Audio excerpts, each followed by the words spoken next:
Hi guys, നമ്മളിന്ന് chicken കറിയാണ് ഉണ്ടാക്കാൻ പോകുന്നത്. പോട്ടെ. നമ്മൾ ചിക്കൻ കറി ഉണ്ടാക്കുമ്പോൾ ഫസ്റ്റ് വെളിച്ചെണ്ണ ഒഴിക്കുക, ഇഞ്ചി പച്ചമുളക് വെളുത്തുള്ളി പേസ്റ്റ് ആക്കിയിട്ട് ഇടാം, കുറച്ച് ഒനിയൻസും ടൊമാറ്റോസും ഇടാം, പിന്നെ കുറച്ച് കാഷ്യൂസും റൈസിൻസും ഇട്ടാൽ ടേസ്റ്റ് കൂടും. അപ്പൊ അതൊക്കെ നന്നായിട്ടൊന്ന് സോട്ട് ചെയ്ത് വഴട്ടാം. അപ്പൊ നമ്മൾ ഇതിനകത്തേക്ക് പൊടികളായിട്ട് മല്ലിപ്പൊടി, മുളക് പൊടി, മഞ്ഞൾപ്പൊടി, ചിക്കൻ മസാല, ഗരം മസാല, പിന്നെ കുറച്ച് എന്താ പറയാ മതി.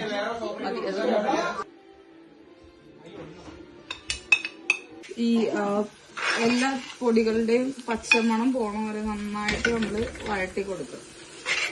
നമ്മളിനി കഴുകി വൃത്തിയാക്കിയ ചിക്കൻ ഇട്ട് കൊടുക്കുക.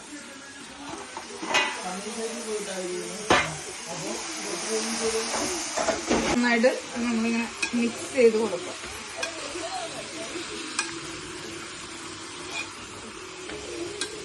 നല്ല ആശീർവാദിന്റെ ഗീ ഒഴിക്കുക. നമ്മുടെ ചിക്കൻ കറി റെഡി ആയിട്ടിരിക്കുകയാണ്. പൊറോട്ട ഉള്ളിൽ ചിക്കൻ കറി പടയ്ക്കാം.